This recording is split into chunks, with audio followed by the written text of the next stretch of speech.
There is a dead lion on the road to Timnah. It has been there long enough for the flies to finish their work, long enough for the sun to bleach what the flies left behind, long enough for a swarm of bees to move in and build their comb inside the hollow of the ribcage. The smell is wrong. The sound is wrong. That low, papery hum rising from something that should be silent.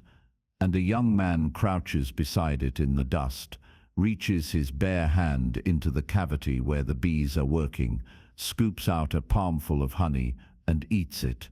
He does not flinch. He does not hesitate. He just eats. Then he stands, wipes his hand on his robe, and walks on down the road as if nothing happened. He will catch up to his parents in a moment. They will ask where he has been. He will offer them some of the honey. Here, taste this. It is good. And he will not say a word about where it came from. The strongest man who ever lived. And the secret of his power is hidden inside something rotting. That is where we are going tonight, into one of the strangest, most unsettling, most strangely beautiful stories in the entire Bible. A story about a man chosen before he was born, marked before he could speak, given a gift so enormous that it swallowed him whole. A man whose life is a long argument between what God placed in him and what he kept choosing for himself. And underneath it all, underneath every reckless decision, every failed marriage, every act of violence, the quiet, persistent, almost incomprehensible grace of a God who does not abandon what he starts. Before we go any further, if this is your first time here, welcome. There will be another story waiting tomorrow, and if you subscribe, it will find you. Drop a comment and tell us where you are in the world tonight and what time it is where you are sitting. And if you are already drifting, that is exactly what this is for. Settle in. We have a long road ahead, and there is no rush. Now, let us go back to the beginning. Not to Samson's beginning, to the world's beginning, or at least the world as it existed in the hill country of Canaan in the years before Samson was born, because you cannot understand the man without understanding the silence he was born into. The hills of Judah in the 12th century before Christ. Picture them in the late afternoon, when the light turns amber and the shadows stretch long across the terraced slopes. Olive trees, twisted and ancient, their leaves catching the last of the sun. Limestone outcroppings, pale as bone. The smell of dust and dry grass, and somewhere, faintly, the smoke of cooking fires rising from a village below. It looks peaceful. It is not peaceful. Israel has been living under Philistine domination for 40 years. 40 years. The text in Judges says it plainly, almost without emotion. And the people of Israel again did what was evil in the sight of the Lord, so the Lord gave them into the hand of the Philistines for 40 years. That is it. One sentence. 40 years of subjugation compressed into a single breath. But think about what 40 years means. A generation. Children born into occupation who have never known anything else. Farmers who plant their fields, knowing the harvest may not be theirs. Merchants who pay tribute at Philistine checkpoints. Men who remember what freedom tasted like, and old men who have forgotten. 40 years of a people slowly learning to stop expecting rescue. The Philistines are not desert raiders. They are not a ragged band of nomads sweeping through and moving on. They are a settled, sophisticated, militarily superior people who have established themselves along the coastal plain. Gaza, Ashkelon, Ashdod, Ekron, Gath, 5 city-states, each with its own lord, each with iron weapons and organized armies, at a time when Israel is still fighting with bronze. They have iron. Israel does not. That is not a small thing. That is the difference between a man with a rifle and a man with a stick. And they have been pressing inland, into the Shephelah, the low foothills, into the valleys, closer and closer to the heart of the hill country where the tribe of Dan has settled, where a man named Manoah lives with his wife in a town called Zorah. There have been judges before this: Othniel, Ehud, Deborah, Gideon, men and women through whom God delivered Israel from previous oppressors. But that was before. That was a different generation's story. Right now, in the hills above the Sorek Valley, there is no deliverer. No one has risen. No one has been called. The book of Judges has a rhythm. Israel falls away. God allows oppression. Israel cries out. God raises a deliverer. But that rhythm requires a cry. And for 40 years, there is no record of Israel crying out. That is worth sitting with. They are not crying out. They are not asking for rescue. They have either stopped believing rescue is possible, or they have made a kind of peace with their chains. Both are devastating in their own way. And into this silence, this long 40-year silence, God is about to speak. But not the way anyone would expect. Not through a military commander. Not through a prophet standing in the city square. Not through a king or a priest or a council of elders. God is going to speak to a woman sitting alone in a field. Her name is never given. That is the first thing to notice about her. The text introduces her as the wife of Manoah, and that is how she will be referred to throughout the entire story. The wife of Manoah, his wife, the woman. She has no name in the narrative. In a culture where names carried enormous weight, where a name was not just an identifier but a declaration of identity and destiny, her namelessness is conspicuous. She is defined entirely by her relationship to her husband, and she has no children. The text says it quietly. The wife of Manoah was barren and had no children. Two facts almost redundant. Barren and had no children.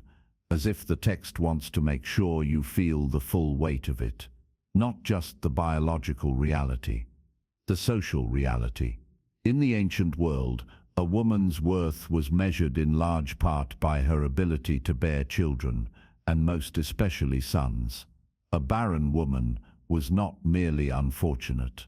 She was suspected of divine disfavor.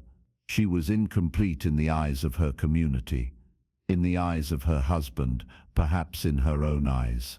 We know this ache from other women in the Bible. Sarah, who laughed when she was told she would conceive at 90, because the alternative was weeping, and she had already wept enough. Hannah, who went to the temple and prayed so desperately that the priest thought she was drunk. Rachel, who said to Jacob, "Give me children, or I shall die." The barrenness of these women is never treated as a small thing in the text. It is always treated as a wound. A long, quiet, daily wound that does not bleed but never quite heals. Manoah's wife carries this wound. We do not know how long she has carried it. We do not know if she has prayed, if she has wept, if she has made peace with it, or if it still catches her off guard on ordinary afternoons. We know almost nothing about her inner life, because the text does not give it to us. What the text gives us instead is a moment. She is in the field, alone. The time of day is not specified. It could be morning, the dew still on the grass. It could be midday, the sun overhead, and the air thick with heat. It could be late afternoon, the shadows already beginning to lengthen across the terraced hillside. She is there in the field, doing whatever women did in fields in the 12th century before Christ, tending something, watching something, walking between the rows. And then the angel of the Lord appears to her, just like that. No warning, no sound of approaching footsteps, no shimmer in the air, no pillar of fire, no earthquake. The text simply says, the angel of the Lord appeared to the woman. He appeared. He was not there, and then he was. Now, The phrase angel of the Lord in the Hebrew Bible is worth pausing over because it is not always what it sounds like in English. The word is malak, messenger. The angel of the Lord, the Malak Yahweh, appears throughout the Old Testament in a way that is distinct from ordinary angels. He speaks as God. He is addressed as God. He accepts worship in a way that other angels refuse. Scholars have wrestled with this for centuries. Is this a pre-incarnate appearance of the Son of God? Is this God himself taking a form that human eyes can bear? The text does not resolve the question for us. What it does is make clear that when the Malak Yahweh appears, God is present in a way that is direct, personal, and unmistakable. He appears to her, not to Manoah, not to the elders of Zorah, not to a priest, to a barren woman, alone in a field, whose name we are never told. Why her? Why alone? Why now? The text does not answer these questions. It simply describes what happened. And perhaps that is the point. God's choices in this story are not explained. They are demonstrated. He does not appear to the most qualified person, or the most prominent, or the most spiritually prepared. He appears to the one he chooses, and he chooses her. There is something in this that has always struck me as quietly extraordinary. The 40-year silence is about to be broken. The deliverer who will shake the Philistine coastal cities is about to be announced. And the announcement comes first to a woman who has no name in the story, who has no children, who is sitting alone in a field. God does not begin with power. He begins with her. The angel speaks. And what he says in those first words, the very first words God speaks into this long silence, is not a command or a rebuke. He says, "Behold, you are barren and have not borne children." He names her reality. He does not pretend it is not there. He does not minimize it or skip past it on the way to the announcement. He looks at the wound and says, "I see it, I know." And then, "But you shall conceive and bear a son." But that single word carries the entire weight of the announcement. Everything that came before it, the barrenness, the grief, the 40 years of silence, the 40 years of Philistine domination, all of it is on one side of that word, and on the other side is what God is about to do. "But you shall conceive and bear a son." The angel continues. He gives her instructions, and they are specific, and they are serious. "Therefore be careful, and drink no wine or strong drink, and eat nothing unclean. For behold, you shall conceive and bear a son. No razor shall come upon his head, for the child shall be a Nazirite to God from the womb. And he shall begin to save Israel from the hand of the Philistines." 3 things to notice here. First, the instructions are given to the mother before the child is born. The Nazirite vow, the consecration to God, begins in the womb. Before Samson can make any choice, before he can consent to anything, before he has drawn his first breath, he is set apart. God is not waiting for Samson to volunteer. He is not waiting for Samson to feel called. He is placing his hand on this child before the child exists. Second, the word Nazirite. In Hebrew, Nazirite. It comes from a root meaning to be separated, to be consecrated, to be set apart. A Nazirite was someone dedicated to God in a specific, visible way. No wine or fermented drink, no contact with dead bodies, and no razor on the head. The long hair was the outward sign of an inward consecration. It was not a fashion choice. It was a declaration: this person belongs to God. This person is not their own. And this Nazirite vow, the angel says, begins not when Samson takes it on himself as an adult. It begins from the womb. Samson does not choose this. He is chosen. The vow is not something he puts on. It is something he is born wearing. Third, that word begin.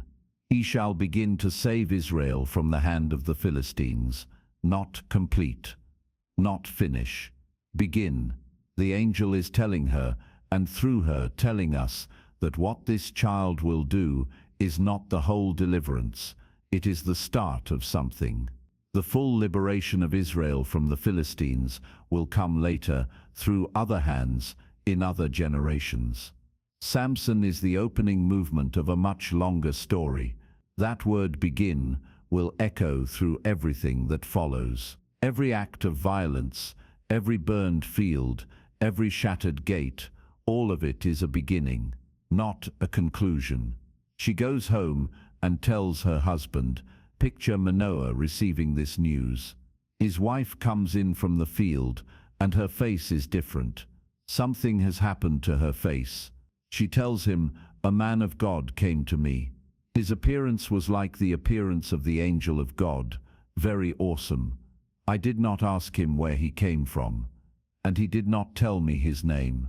He told me I will conceive and bear a son. He gave me instructions." Manoah listens, and then he does something that I find quietly beautiful. He prays, "O Lord, please let the man of God whom you sent come again to us, and teach us what we are to do with the child who will be born." There is no skepticism in this prayer. He does not say, "Lord, is this really true?" He does not question his wife's account or suggest she imagined it. He accepts what she has told him, and his prayer is simply this: "Come back. I want to hear it too. I want to know what to do. I want to be part of this." There is a tenderness in Manoah that the story does not make a big deal of, but that I think matters. He is not a man who dismisses his wife's experience. He is not a man who needs to be the one who receives the message in order to believe it. He trusts her, and he wants, in whatever way he can, to stand alongside her in what God is doing, and God listens. The text says simply, God listened to the voice of Manoah. He listened. The angel of the Lord comes again to the woman. She is in the field again, and Manoah is not with her. Again she is alone. She runs to get him. "He has appeared to me," she says, and Manoah gets up and follows his wife and comes to the man. What follows is a conversation that is almost endearing in its earnestness. Manoah asks, "Are you the man who spoke to this woman?" The angel says, "I am." Manoah says, "Now when your words come true, what is to be the child's manner of life? And what is his mission?" He wants details. He wants a plan. He wants to know how to raise this extraordinary child. The angel's answer is essentially everything I already told your wife. Let her observe what I said. She must not eat anything that comes from the vine. She must not drink wine or strong drink. She must not eat anything unclean. Everything I commanded her she must observe. Manoah does not seem to notice that he has just been told the same thing his wife already told him. He is not being given new information. He is being given the same information, repeated, because he needed to hear it himself. And God, who could have said, "I already told her, go ask her," comes back, repeats the instructions, lets Manoah hear it from the source. There is something in this that I think is worth holding. God does not punish Manoah for wanting to hear it himself. He does not say, "You should have trusted your wife." He simply comes back. He accommodates the husband's need. He is not stingy with his presence. Then Manoah, not quite ready to let the moment end, asks, "What is your name, so that when your words come true we may honor you?" And the angel says something strange. "Why do you ask my name, seeing it is wonderful?" Wonderful. In Hebrew, pili, extraordinary, beyond comprehension. The same root that appears in Isaiah's great prophecy, "His name shall be called Wonderful Counselor." The angel is not refusing to give a name exactly. He is saying that his name is beyond what a human name can contain. He is saying the thing you are asking for is already more than you can hold. Manoah does not push further. Instead, he does what a man does when he has been in the presence of the holy and does not know what else to do. He offers a sacrifice. He takes a young goat and a grain offering and offers them on a rock to the Lord, and then something happens that neither he nor his wife could have anticipated. The flame rises from the altar, and the angel of the Lord ascends in the flame. Manoah and his wife are watching the sacrifice burn. The smoke is rising, the heat is shimmering the air above the altar, and then the angel is in the flame, going up, ascending in the fire toward heaven. While Manoah and his wife watch, they fall on their faces. The text says the angel did not appear to them again. He was there, and then he was in the fire, and then he was gone. And Manoah and his wife are on the ground, faces in the dust, with the smell of the sacrifice still in the air, and the heat of the altar still radiating against their skin. Manoah looks up, and he is afraid, not the polite, reverential fear of a man who has been in the presence of something impressive. The deep, cold fear of a man who has just realized what he has been standing next to. "We shall surely die," he says to his wife, "for we have seen God." In the ancient world, this was not an irrational fear. The conviction that no human being could see God and live was embedded deep in Israelite understanding. When Moses asked to see God's glory, God told him, "You cannot see my face, for man shall not see me and live." The holiness of God and the fragility of human life were understood to be fundamentally incompatible. Manoah is not being dramatic. He is applying the theology he knows to the experience he just had, and the conclusion he reaches is, we are going to die. His wife steadies him. She does not panic. She does not fall apart. She looks at her husband and she reasons with him, and what she says is, I think, one of the most quietly wise things anyone says in the entire book of Judges. If the Lord had meant to kill us, he would not have accepted a burnt offering and a grain offering at our hands, or shown us all these things, or now announced to us such things as these. Think about what she is doing. She is reading the evidence. She is looking at everything that has happened. The announcement, the instructions, the return visit, the accepted sacrifice, the promise of a son, and she is saying, does this look like the behavior of a God who intends to destroy us?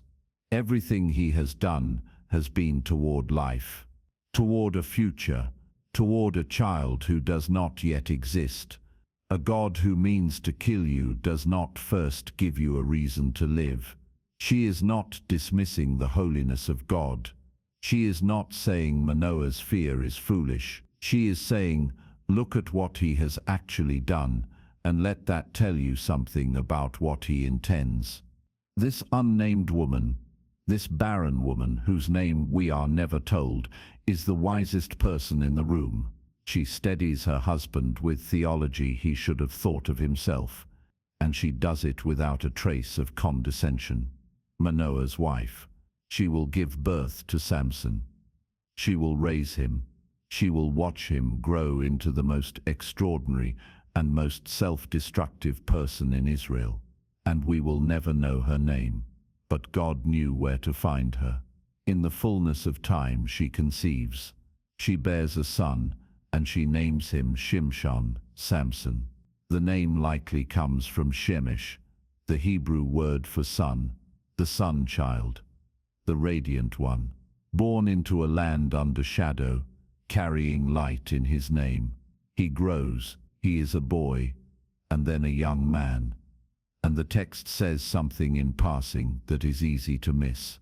The Spirit of the Lord began to stir him in Mahaneh Dan, between Zorah and Eshtaol.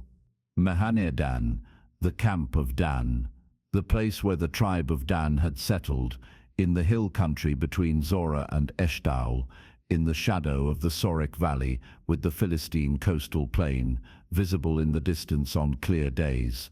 And in this place, the Spirit of the Lord begins to stir him.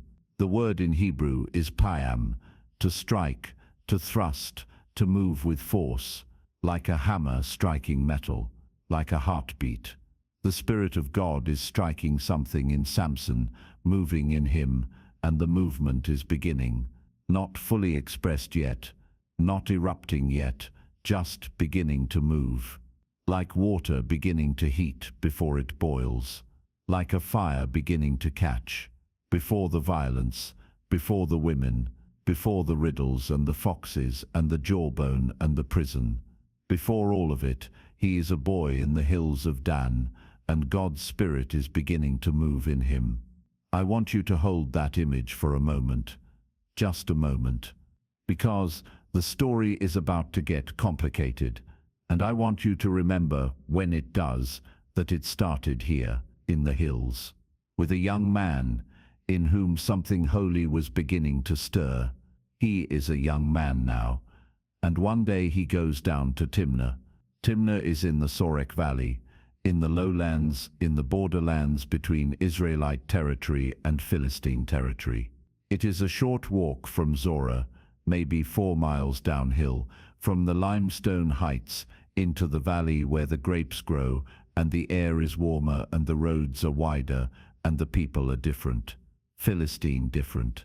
Samson goes down to Timnah, and he sees a woman. The text is spare about this. It does not describe the woman. It does not describe the circumstances of the seeing. It simply says, he went down and saw a woman in Timnah, one of the daughters of the Philistines. And then he goes home and tells his parents, get her for me as my wife. Not, I met someone I would like you to meet. Not, there is a woman in Timnah I have been speaking with, and I wonder if we might explore a marriage. He goes home and says, in effect, I saw her, I want her, make it happen. His parents are horrified. Is there not a woman among the daughters of your relatives, or among all our people, that you must go to take a wife from the uncircumcised Philistines? There is grief in this question, and there is theology. The prohibition against intermarriage with the surrounding nations was not ethnic prejudice. It was religious protection. The fear was that a foreign wife would bring foreign gods into the household, and Israel had already demonstrated, repeatedly and catastrophically, how easily that happened. Manoah and his wife are not being narrow-minded. They are being parents who understand what is at stake. But Samson says, get her for me, for she is right in my eyes. Right in my eyes. The Hebrew is yashar b'einai, straight or pleasing in my sight. It is a phrase that appears elsewhere in Judges in a very specific context. The last verse of the entire book of Judges reads, in those days there was no king in Israel. Everyone did what was right in his own eyes. Yashar b'einai, what seemed right to him, what pleased him. Samson's desire for this woman is framed in the same language as the moral chaos of the entire era. He is, in this moment, a perfect representative of his time. He sees what he wants, he calls it right, and he expects the world to arrange itself accordingly.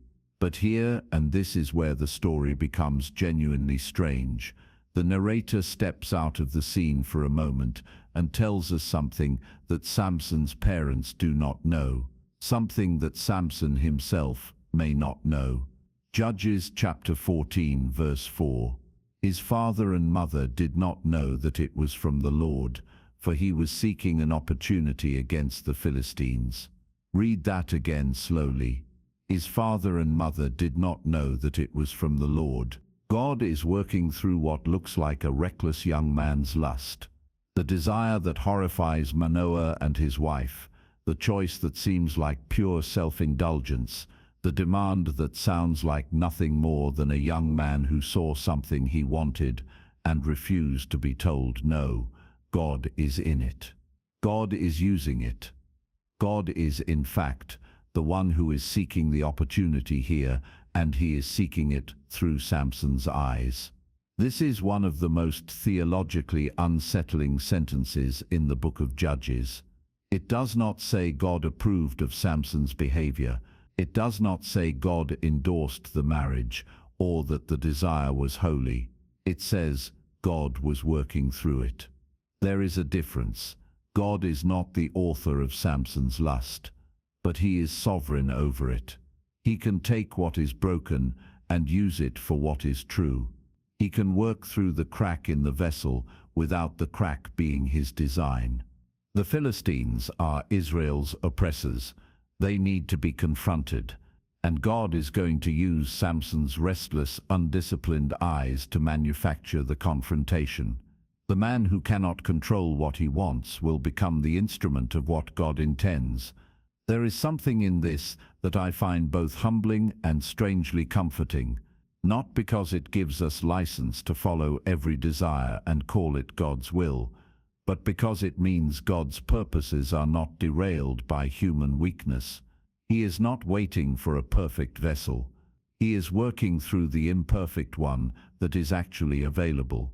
So Samson's father and mother go down to Timnah to arrange the marriage, and Samson goes with them, or perhaps ahead of them.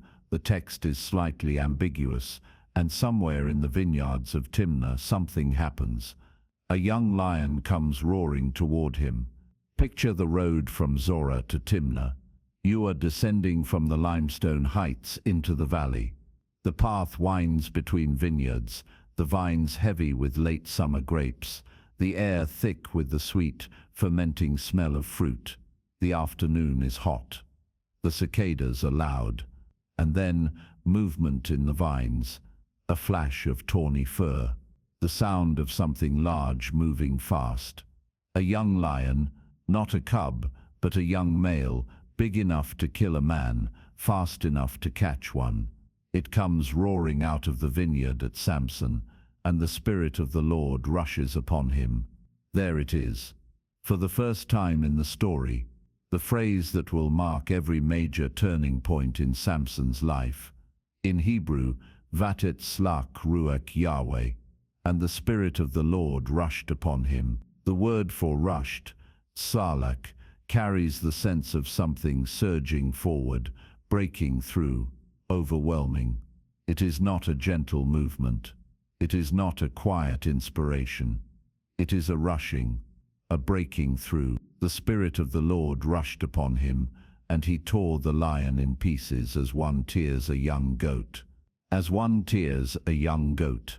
The text uses a simile that is almost casual in its strangeness. He tore a lion the way you would tear a small animal, with his bare hands. No weapon, no preparation.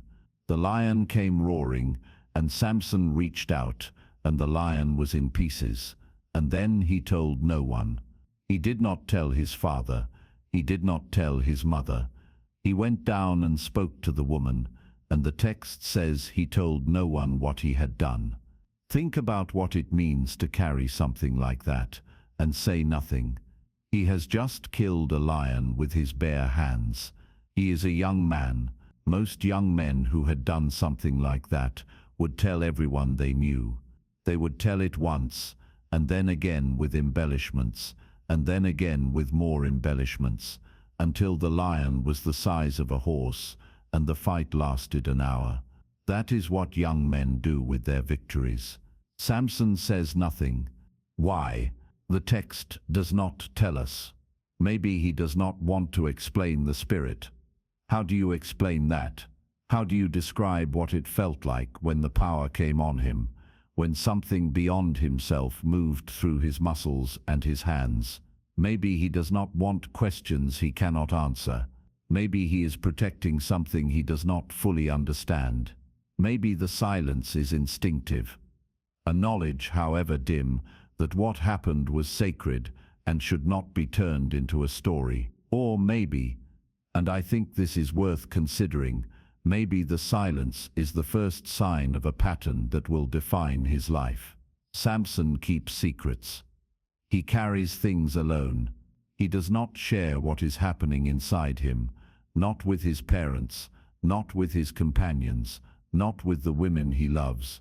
He is a man who holds everything close, who reveals nothing until the moment when the wrong person finally gets it out of him. The lion is the first secret. It will not be the last. He goes down and speaks to the woman. The text says she pleased him. He is going to marry her.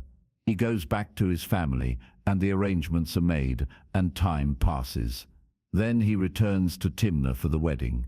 The road again, the vineyards again, the smell of grapes and sun-warmed stone.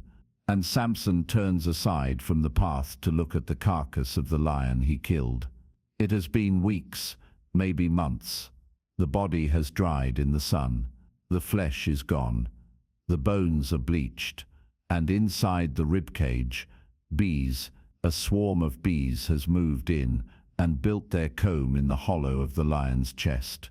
The hum of them is audible before he can see them. And from the comb, honey. He scoops it out with his hands and eats it as he walks. He eats honey from a dead lion on the way to his wedding. Now, something important here. The Nazirite vow, the consecration that was placed on Samson before his birth, the thing that defines his identity and the source of his power, included a prohibition against contact with dead bodies. Numbers chapter 6 verse 6 is explicit. All the days that he separates himself to the Lord, he shall not go near a dead body. This was not a minor rule. It was one of the 3 central pillars of the Nazirite consecration. And Samson has just plunged his hands into a lion's carcass and eaten what came out of it. He does not seem to notice. Or he notices and does not care. The text does not give us his internal state. It just tells us what he did. He catches up to his parents. He gives them some of the honey. They eat it too, and they do not know where it came from. He still says nothing. His parents are eating honey from a corpse, and they do not know it, and he does not tell them.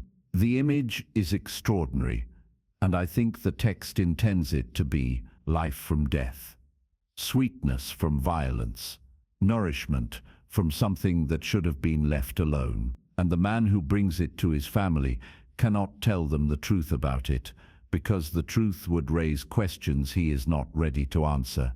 This honey, this secret honey from the dead lion, is going to become a riddle, and the riddle is going to become a wager, and the wager is going to become a betrayal, and the betrayal is going to become the first eruption of violence in a long chain of violence that will not end for 20 years. It all starts here, with a man eating honey from a carcass on the way to his wedding. The wedding feast begins. In the ancient Near East, a wedding was not an afternoon ceremony, it was a week. 7 days of eating and drinking and celebrating, with the whole community gathered, the wine flowing, the music playing, the stories being told. The feast was the marriage. In a sense, it was the public declaration, the communal affirmation, the celebration of a new household being formed. Samson's feast is in Timnah. He is the groom, but he is a stranger here, an Israelite in a Philistine town, marrying a Philistine woman surrounded by Philistine guests. And the Philistines, seeing this, assign him 30 companions. The text says they were given to him, not chosen by him, not friends he brought from home, but men assigned to be with him for the duration of the feast. Why 30 men? The text does not say. Maybe it was custom. Maybe it was hospitality. Maybe. And the text's later development suggests this. Maybe it was something else. Maybe 30 armed men assigned to a potentially dangerous Israelite is less about hospitality and more about management. Keep an eye on him. Keep him contained. Samson does not seem to notice the undercurrent, or he notices and decides to play, because on the first day of the feast, he poses a riddle. He says to the 30 companions, "Let me now put a riddle to you." If you can tell me what it is within the 7 days of the feast, and find it out, then I will give you 30 linen garments and 30 changes of clothes.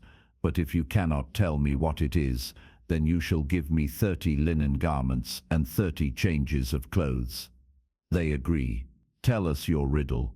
And Samson says, out of the eater came something to eat. Out of the strong came something sweet. The honey, the dead lion, the secret he has been carrying since the road to Timnah. He has turned it into a game. There is something almost playful about this, and something almost reckless.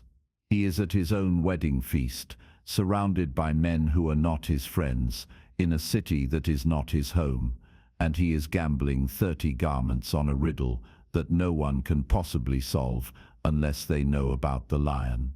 It is an impossible riddle. It is designed to be impossible. The only way anyone can answer it is if they already know the answer, which means the only way anyone can win this bet is if someone tells them. Samson has not thought this through, or he has thought it through and does not care. Either way, he has just created a situation in which his secret, the lion, the honey, the source of everything, is the prize in a game being played by 30 men who have every incentive to get it out of him. The days pass. Day 1, day 2, day 3. The feast continues. The wine flows. The companions eat and drink and talk among themselves, and they cannot solve the riddle. They go over it again and again. Out of the eater something to eat. Out of the strong something sweet. What eats? What is strong? A lion eats. A lion is strong. But what comes out of a lion that is sweet? They have nothing. By the 4th day, they are desperate, and desperation in this story leads somewhere dark. They go to Samson's wife. Entice your husband to tell us what the riddle is, lest we burn you and your father's house with fire. Have you invited us here to impoverish us? There it is. The threat beneath the feast, the fire beneath the celebration. These 30 men, these companions assigned to be with Samson, are threatening to burn a woman and her family alive if she does not get them the answer to a riddle. She is caught between 2 worlds, and she belongs fully to neither. She is a Philistine woman married to an Israelite. Already a strange position, already a woman who has crossed a border that most people in her community probably disapproved of. And now her own people are threatening to burn her house down unless she betrays her husband. What would you do? She goes to Samson and she weeps. You only hate me, you do not love me. You have put a riddle to my people and you have not told me what it is. Samson's response is almost impatient. Look, I have not told my father or my mother. Why should I tell you? He is not cruel, exactly. He is just unmoved. He has kept this secret from the people closest to him in the world. Why would he give it to her? She keeps weeping. Day 4, day 5, day 6. She weeps before him. She presses him. The text says she pressed him hard. The word suggests sustained, relentless pressure, not a single conversation, but a continuous wearing down. She is not just crying. She is working on him, day after day, with her tears as her instrument. And on the 7th day, the last day of the feast, the day the answer is due, he tells her what the riddle means. The lion, the honey, the whole story. And she tells the Philistines. Before the sun goes down on the 7th day, the men of the city come to Samson with their answer. What is sweeter than honey?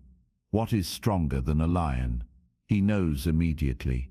He knows the moment they say it. He knows that the only way they could have gotten this answer is through his wife, the woman he married, the woman he told his parents to get for him because she was right in his eyes. And what he says, What comes out of him in this moment is raw and angry and almost poetic in its bitterness. If you had not plowed with my heifer, you would not have found out my riddle. Plowed with my heifer. It is a violent image, an agricultural metaphor that carries the full weight of his contempt. You used my wife as a tool. You used her to get to me. You did not solve the riddle. You cheated.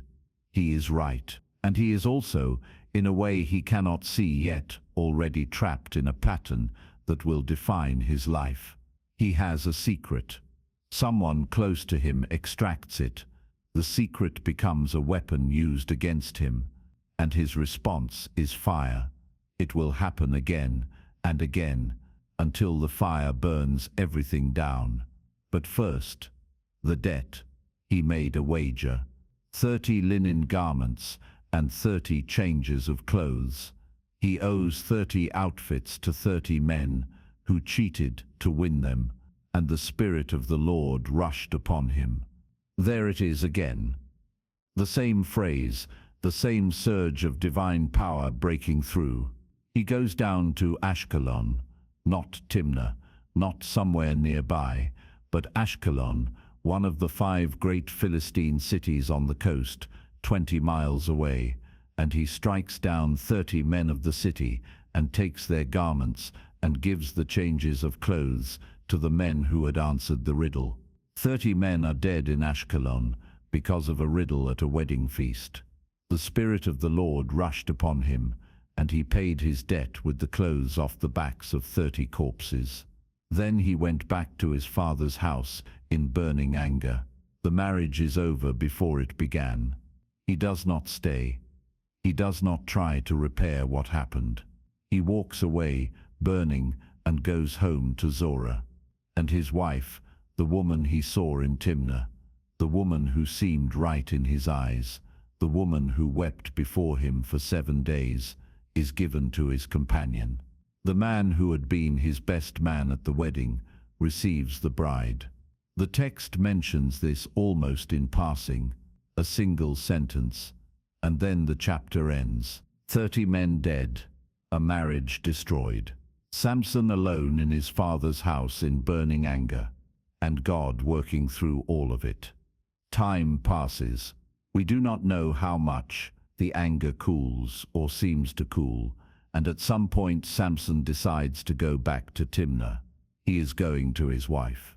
He brings a gift, a young goat, a gesture of reconciliation, a peace offering. He wants to go in to her, but her father will not let him in. I really thought that you utterly hated her, the father says, so I gave her to your companion. Is not her younger sister more beautiful than she? Please take her instead. The father thought the marriage was over. He gave his daughter to someone else, and now he is offering Samson the younger sister as a replacement, as if this is a reasonable solution, as if Samson will just shrug and say, fine, the younger one is prettier anyway. Samson does not shrug. This time I shall be innocent in regard to the Philistines when I do them harm. This time, as if there is a ledger somewhere, and he is noting that what comes next is their fault, not his. He has been wronged. His wife has been given away. He has grounds for what he is about to do. What he does next is, there is no other word for it, strange. He goes and catches 300 foxes. Not 1, not 10. 300 foxes, which means he caught them over time, which means he planned this, which means he spent days or weeks hunting foxes in the hill country with the specific intention of what comes next. He ties them tail to tail, in pairs. 150 pairs of foxes, their tails knotted together, and between each pair of tails he fastens a torch. He lights the torches, and he releases them into the standing grain of the Philistines. 300 foxes, panicking, running in every direction, dragging fire with them through the dry summer grain. The grain catches, the fire spreads, the shocks of grain, the standing grain, the vineyards, the olive orchards, all of it burning. The foxes running, and the fire following, and the smoke rising in columns over the Sorek Valley. The scale of it is almost incomprehensible. 300 animals, 150 fires, burning through the most productive agricultural land in the region. This is not a raid. This is not a targeted strike. This is the destruction of an entire harvest, an entire year's worth of food, across a wide swath of Philistine territory. From one man's grief over one marriage, the Philistines ask, "Who did this?" And someone tells them Samson, the son-in-law of the Timnite, because the Timnite gave his wife to his companion. And the Philistines do what people do when they want to punish someone, but cannot reach the person who actually wronged them. They go after the family. They burn Samson's wife and her father. They came for Samson, and they found his wife, the woman who wept for 7 days, the woman who was caught between her husband and her people, who chose her people because she had no other choice, who was given away when Samson left, who was offered as a substitute when he returned. This woman and her father are burned.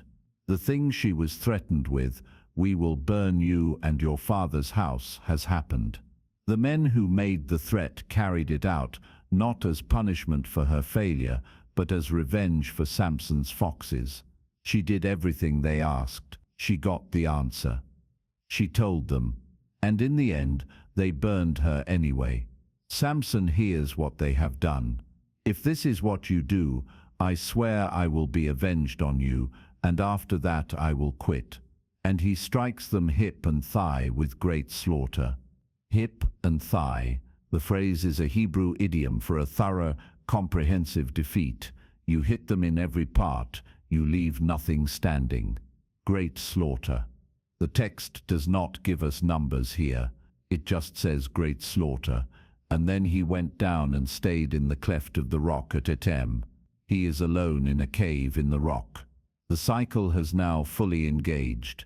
The Philistines burned his wife. He slaughtered Philistines. The Philistines will retaliate. He will respond. The blood feud is spinning now, and each revolution takes more lives. But notice what has happened. Notice the shape of it. God said through the angel at Manoah's field that Samson would begin to deliver Israel from the Philistines, and what has happened so far is not deliverance. It is not liberation. It is not a military campaign or a strategic offensive. It is a blood feud between one man and a nation, driven by a wedding that went wrong. This is what beginning looks like. It is messy. It is personal. It is driven by anger and grief and pride, as much as by anything holy, and yet God is in it. The conflict is escalating. The Philistines are being provoked. The ground is being prepared for something. The Philistines go up and encamp in Judah and spread out at a place called Lehi. The men of Judah ask, "Why have you come up against us?" The Philistines say, "We have come up to bind Samson, to do to him as he did to us." And now something happens that reveals how far Israel has fallen under 40 years of occupation. 3,000 men of Judah go down to the cleft of the rock at Etam. 3,000, an army. And they are not coming to fight the Philistines. They are coming to hand Samson over. Do you not know that the Philistines are rulers over us? What then is this that you have done to us? Do you not know that the Philistines are rulers over us? They have accepted it, 3,000 men of Israel, and their response to Philistine aggression is not to resist, but to deliver up the one man who has been resisting. They are more afraid of their oppressors than they are hopeful of their deliverer. Samson looks at 3,000 of his own people and says, "Swear to me that you will not attack me yourselves. Not, I will fight for you. Not, follow me, and we will throw off the Philistines together." He asks only that they not kill him themselves. He will let them hand him over. He will go with them, but he needs to know they will not be the ones to finish him. They swear, "We will only bind you and give you into their hands. We will surely not kill you." They bind him with 2 new ropes and bring him up from the rock. The Philistines see him coming. They shout when they see him, a shout of triumph, of relief, of victory. They have him, finally. The man who burned their fields and killed their people and carried their gates. They have him bound and delivered by his own countrymen. And then the Spirit of the Lord rushed upon him. The ropes on his arms become like flax that has caught fire. They fall away. They are nothing. He is free in an instant. In the same moment the Philistines are shouting their triumph, and he reaches down and picks up a jawbone, a fresh jawbone of a donkey, still wet, still heavy. Not a sword, not a spear, not a weapon anyone would choose. A jawbone from a dead animal lying somewhere on the ground at Lehi. And with it, he kills 1,000 men. The text gives us his own words afterward, a little victory song. With the jawbone of a donkey, heaps upon heaps, with the jawbone of a donkey, have I struck down 1,000 men. In Hebrew it is a word play, shamor, shamor, donkey, donkey, which sounds like the word for heap, chamor. He is playing with the language even in the moment of slaughter. The jawbone rises and falls, 1,000 men, 1 man, 1 jawbone. When he has finished, he throws the jawbone away, and the place is called Ramath Lehi, the height of the jawbone. The name becomes a monument to what happened there. And then Samson is desperately thirsty. After the slaughter, after the Spirit has moved through him, and the battle is over, and 1,000 men are dead on the ground at Lehi, he is thirsty, profoundly, desperately thirsty. The kind of thirst that comes after extreme physical exertion, after a battle fought in the heat of the afternoon, after the adrenaline has faded, and the body is simply empty. And he cries out to God. This is, I think, the most honest prayer Samson has prayed so far. It is not beautiful. It is not theologically sophisticated.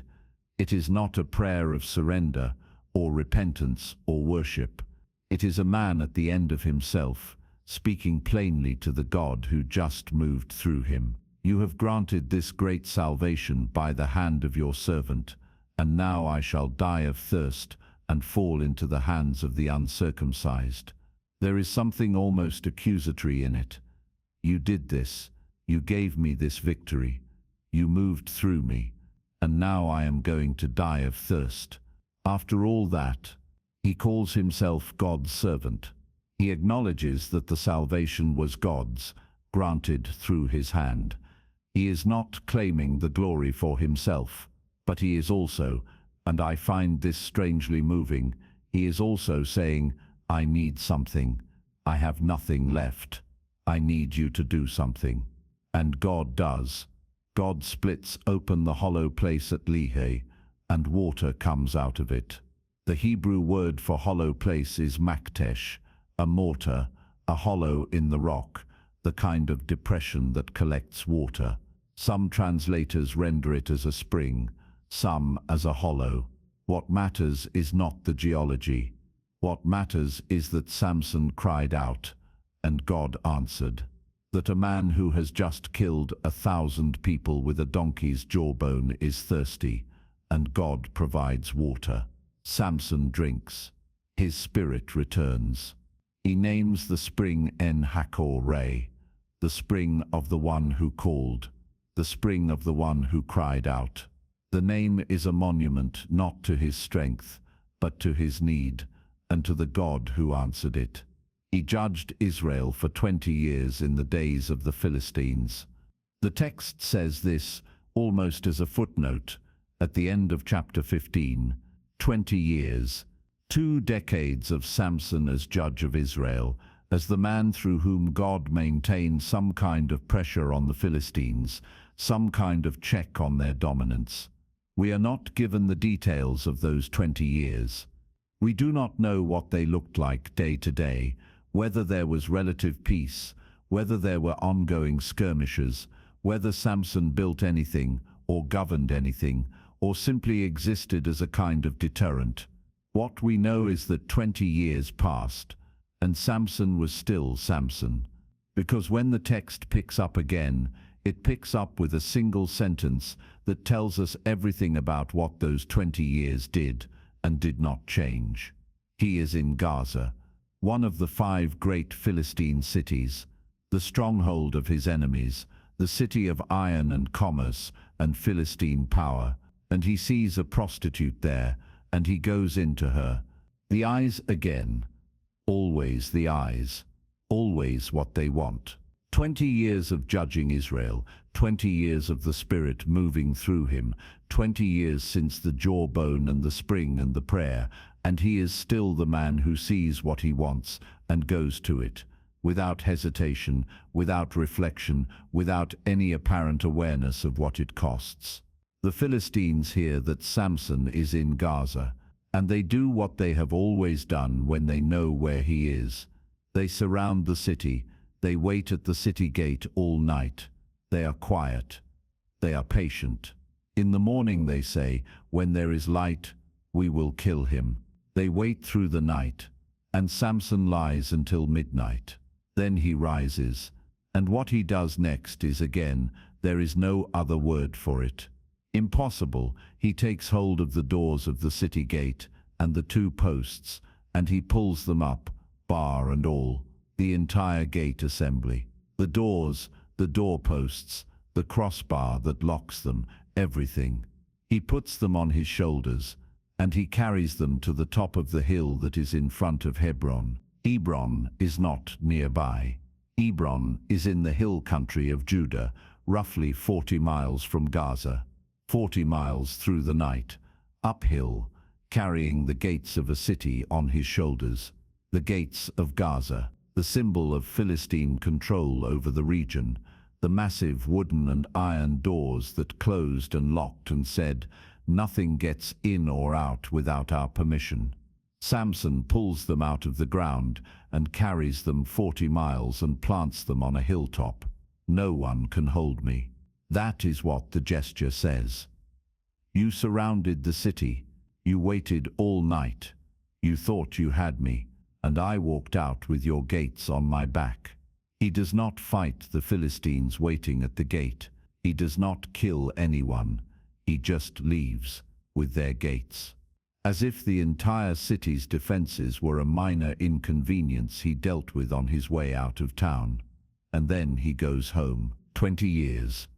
The jawbone, the spring, the gates of Gaza, and still the eyes.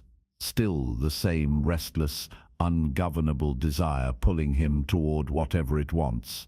The gift has not changed him. The power has not made him wise. He is still the young man who saw a woman in Timnah and said, "Get her for me. She is right in my eyes." He is about to meet someone who understands this about him better than he understands it about himself. Her name is Delilah, but that is where part 2 begins. For now, stay here for a moment. Stay in the story as it is. Think about what God has done in these scenes. He chose a barren woman in a field. He sent his angel to announce a child who would not be born for months. He placed his spirit on that child before the child could choose anything. He worked through a reckless young man's desire to manufacture conflict with Israel's oppressors. He rushed upon Samson in a vineyard, and in a city, and on a battlefield. He split open a rock to give a thirsty man water. And through all of it, through the lion and the honey and the riddle and the foxes and the jawbone, Samson has been exactly what he was, a man of enormous power and almost no self-mastery. A man who carries something holy and handles it carelessly. A man who keeps secrets until the wrong person asks the right question. The Spirit of the Lord rushed upon him, again and again and again, not because he earned it, not because he was faithful, not because he had conquered his desires or mastered his impulses, or become the man the angel announced he would be. The Spirit came because God had made a promise over this child before he was born, and God does not abandon what he starts. Even when what he started is a mess. Even when the vessel is cracked. Even when the man carrying the gift cannot stop breaking things. The spring at Lehi still has a name. En-Hakkore. The spring of the one who cried out. The spring of the one who had nothing left and said, plainly without ceremony, I need you. And God split open the rock. 20 years of judging Israel, and then the valley of Sorek, and Delilah, and the question that has been circling this story since the beginning, the question that every secret Samson has ever kept, has been building toward, where does your strength come from?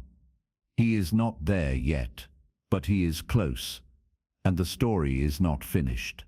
The hair on his head is still long, the vow is still intact, the spirit is still moving. For now, her name is Delilah, but we are not there yet. We are in the 20 years between En-Hakkore and the valley of Sorek, between the spring that answered his thirst and the woman who will answer his longing.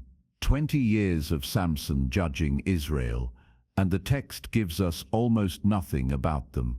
A single sentence at the end of chapter 15, and then silence. As if the narrator looked at those 2 decades and decided, there is not much to say, which is itself something worth saying. 20 years is a long time, long enough for children born into Philistine occupation to grow up and have children of their own, long enough for the memory of Lehi, the jawbone, the 1,000 men, the spring splitting open from dry rock, to pass from eyewitness account into the kind of story old men tell at evening fires. Long enough for the Philistines to recalibrate, to stop sending armies, to learn that direct confrontation with Samson does not work, to begin looking for a different approach, and long enough for Samson to become, what exactly? A judge of Israel. The text uses that word shophet, which in this period does not mean a man who sits in a courtroom and renders verdicts. It means something closer to a champion, a deliverer, a man who maintains some kind of order in the absence of a king. He is the strongest person in the region. The Philistines know it. Israel knows it. There is probably a kind of cold equilibrium, not peace, but a wary distance. The Philistines press, and Samson pushes back, and neither side achieves what it wants. A cold war, a long standoff. But what does Samson do with 20 years? What does a man like him do when there is no lion charging out of the vineyard, no riddle to pose, no ropes to snap? When the spirit is not rushing, and the jawbone is not in his hand, and the day is just an ordinary day in the hill country of Judah? The text does not tell us, and the silence is suggestive, because when the text picks up again, it does not find Samson in Zorah, governing wisely. It does not find him training young men for battle, or building alliances with the neighboring tribes, or establishing any kind of lasting structure for the people he is supposed to be protecting. It finds him in Gaza, in a prostitute's house. At night, the eyes again. Always the eyes. Gaza sits on the coastal plain, a city of white stone and salt air, and the constant sound of the sea. The market streets are loud with the voices of merchants from Egypt and Crete and the Aegean, with the smell of fish drying in the sun, and cedar wood and spices from the east. It is a Philistine city, one of the 5 great ones, a center of trade and military power, a place where iron is worked and ships are loaded, and the lords of the Philistines conduct their business. It is the last place Samson should be. He goes there, he sees a woman, he goes into her. The text is flat about this. It does not editorialize. It does not say Samson should have known better, or that he was a fool, or that this was beneath him. It simply records he was in Gaza and he saw a prostitute and he went in to her. And then, almost immediately, the men of Gaza were told, Samson has come here, and they surrounded the place and set an ambush for him all night at the gate of the city.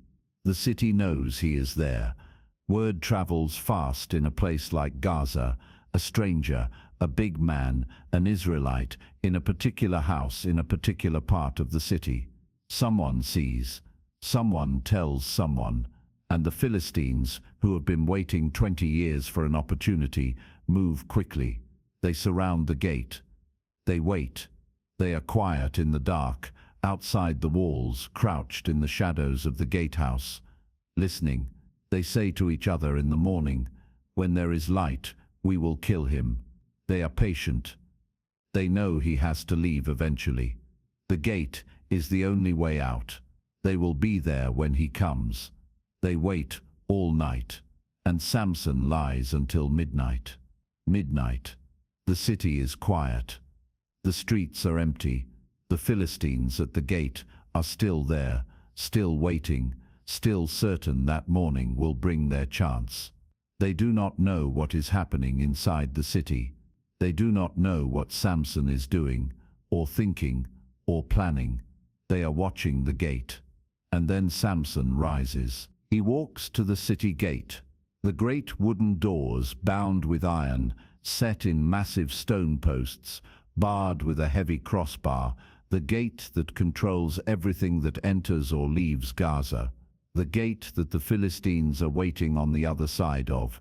He takes hold of the doors of the gate and the two posts, and he pulls them up, bar and all. The sound of it, the groan of wood pulled from stone, the crack of the bar breaking free, the deep, tearing sound of something that was meant to stay fixed being ripped loose.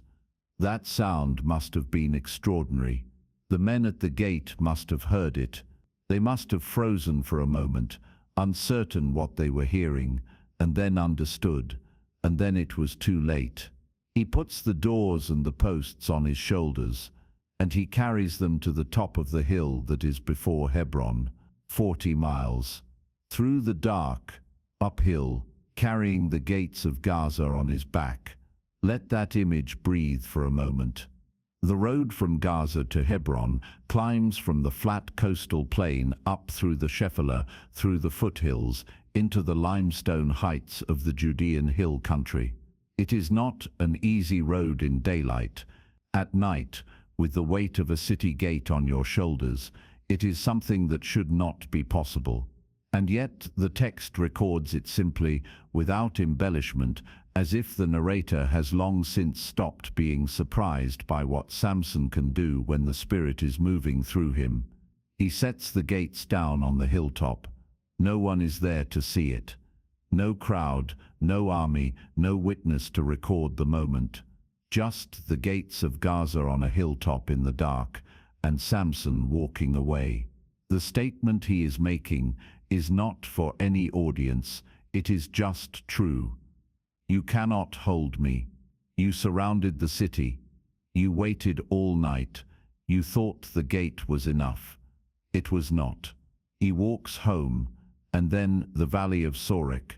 The Sorek runs east to west through the hill country, cutting down from the Judean heights toward the coastal plain. It is a fertile valley, famous for its grapes, the limestone walls rising on either side, the floor of it green and cultivated, and warm in a way the heights above are not. The road through the Sorek Valley is the road between the hill country of Judah and the Philistine coast. It is a borderland, not quite one world, not quite the other. And in this valley, Samson falls in love. The text uses a specific word here, not he saw, though we know by now what his eyes do when they see. Not he desired. The text says he loved Vahav. He loved a woman in the valley of Sorek whose name was Delilah. This is the only time in the entire story of Samson that the word love is used for his feelings toward a woman. The Timnite woman. He wanted her. She pleased him. she was right in his eyes. The woman in Gaza, he saw her and went in to her. But Delilah, he loved. That matters, because what is about to happen is not just a seduction. It is not just a woman extracting a secret from a man who should have known better. It is something more complicated, something that cuts deeper. It is a man who finally loves someone, who finally opens himself to another person, and who discovers that the person he opened himself to was already being paid to destroy him. Her name, Delilah, may come from the Hebrew dalal, to weaken, to bring low, to diminish. Some scholars dispute this etymology, but the name has carried that meaning in the imagination of every reader who has encountered this story for 3,000 years. Delilah, the one who weakens. She lives in the valley of Sorek. Whether she is Philistine or Israelite, the text does not say. The ambiguity is probably intentional. She is in the borderland, between the two worlds, and she belongs fully to neither, or perhaps to both. She is a woman of the valley, and the valley is contested ground. The lords of the Philistines come to her. Not one lord, not two, all 5 of them. The rulers of Gaza, Ashkelon, Ashdod, Ekron, and Gath, the 5 great cities of the Philistine coast, each with its own lord, each with its own army, each with its own grievance against the man who has been a thorn in their side for 20 years. They come to Delilah together, and they make her an offer. Seduce him and see where his great strength lies, and by what means we may overpower him, that we may bind him to humble him. And we will each give you 1,100 pieces of silver. 1,100 pieces of silver. Each. 5 lords. 5,500 pieces of silver total. This is not a small bribe. This is a fortune. This is more money than most people in the ancient world would see in a lifetime. The lords of the Philistines are not being stingy. They want Samson badly enough to pay a price that leaves no ambiguity about how badly they want him. And Delilah, the text does not record her hesitation, if she had any. It does not record her wrestling with the choice, her weighing of loyalty against silver, her moment of moral reckoning. What it records is what she does next.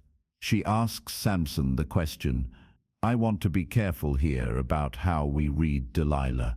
The tradition has often made her into a villain, a scheming, cold-blooded woman who uses love as a weapon, who has no feeling for Samson beyond the silver she will receive for his destruction. And there is something to that reading. She takes the money. She does the Lord's work. She is not innocent, but she is also a woman in the ancient world, in a borderland valley, in a position of some vulnerability. The lords of the Philistines do not ask her. They come to her with an offer that is also implicitly a threat. 5 powerful men, each commanding an army, each telling her what they want. The line between an offer and a command, in that world, in that power dynamic, was not always clear. This does not excuse what she does, but it complicates it. She is not simply a monster.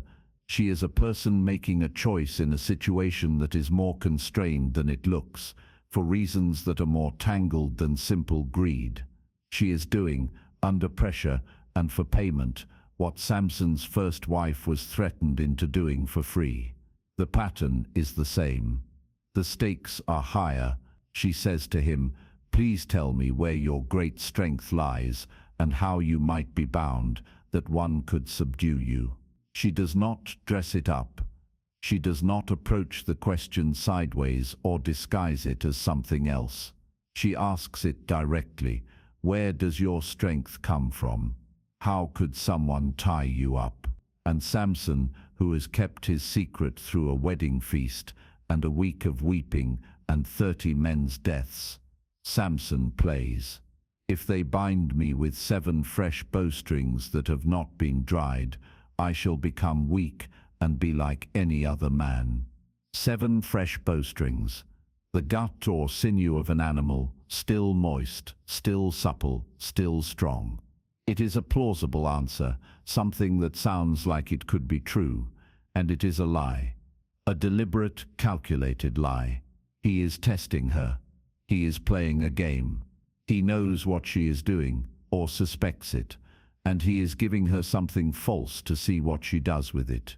She binds him with 7 fresh bowstrings, and men are lying in wait in the inner room. The Lord's men, hidden, ready, and she calls out, "The Philistines are upon you, Samson." He snaps the bowstrings as a thread of flax snaps when it touches the fire. Just like that, the bowstrings are nothing.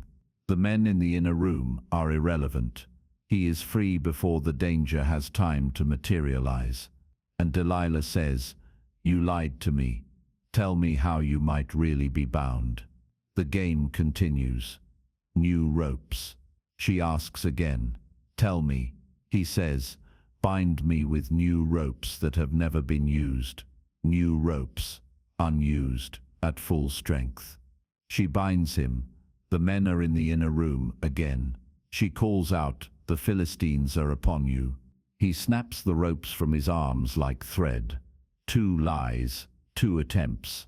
2 times the men in the inner room have rushed out and found him standing there, free, the bindings on the floor. 2 times Delilah has watched her plan fail, and she is still asking, and he is still there. This is the moment I want to slow down in, not the moment of the shaving, not the moment of the collapse. This moment, the second attempt. Because by now the situation is completely clear. Delilah is trying to deliver him to his enemies. She is not hiding it. She asks the question, she binds him. She calls out the warning. The men come out of the inner room. There is nothing subtle about this. Samson knows what she is doing.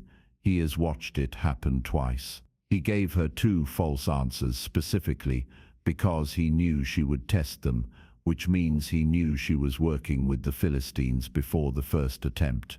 He knows, and he stays. Why does he stay? The text does not answer this. It does not give us his internal reasoning, his justification, his self-deception. It just records that he stays, and that the game continues, and that Delilah keeps asking and he keeps lying. Maybe he thinks he is in control. Maybe the game feels safe to him because he knows the secret is still his. He has not told the truth yet. The real answer is still locked inside him, and as long as that is true, he is winning. He is the strongest man in the world. He has snapped ropes and bowstrings without effort. What can she actually do to him? He is playing with her as much as she is playing with him, or so he tells himself. Maybe he stays because he loves her. Because the word the text uses, he loved, is real, and love does things to a person's judgment that strength cannot prevent. He can tear a lion apart with his bare hands. He cannot tear himself away from this woman. Maybe he stays because something in him is tired. Tired of the secret, tired of the weight of it, tired of being the only person in the world who knows what he carries. 20 years of judging Israel, 20 years of the Spirit, rushing and the power coming, and the battles and the victories, and the long empty stretches between them. He is tired, and Delilah is asking him to be known. Even if her reasons are wrong, even if the question is a trap, she is asking, and something in him wants to answer. The third attempt. She tries something different this time. She says, "Weave the 7 locks of my head with the web." This is closer. Not the truth, but closer. She is moving toward his hair, toward the thing that is actually the answer, even if she does not know it yet. And Samson plays along. He lets her weave his hair into the loom while he sleeps. She drives the pin. She calls out, "The Philistines are upon you." He wakes and pulls away, and he takes the loom with him, the pin, the web, everything. He walks away from the loom as if it is nothing. 3 times. 3 times he has watched her try to betray him. 3 times she has called out the warning. 3 times the men have come from the inner room. 3 times he has broken free without effort. And he is still there. The text says, she said to him, "How can you say, 'I love you,' when your heart is not with me? You have mocked me these 3 times, and you have not told me where your great strength lies. How can you say you love me when your heart is not with me?" It is almost the same thing his first wife said to him. During the 7 days of weeping over the riddle, "You hate me, you do not love me." The accusation of withheld love, the appeal to the relationship as the reason he should give her what she wants. It worked the first time, and Delilah presses him day after day. She urges him with her words. She does not stop. She is relentless in the way that only someone who has a very strong incentive to succeed can be relentless. Patient, persistent, returning to the same question from different angles. Wearing him down, not with force but with time. The text says, his soul was vexed to death. That phrase in Hebrew, vatik char nafshu lamut, his soul was shortened unto death. Shortened, as if the pressure of it was compressing something in him, squeezing the life out of him. He is not just annoyed, he is not just tired, something in him is being crushed. The weight of the secret, the weight of her asking, the weight of loving someone who is trying to destroy you, all of it pressing down on him, day after day. He is a man of enormous physical strength who has no defense against this. The jawbone could kill 1,000 men.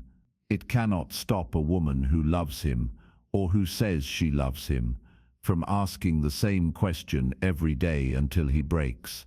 And he breaks. He tells her everything.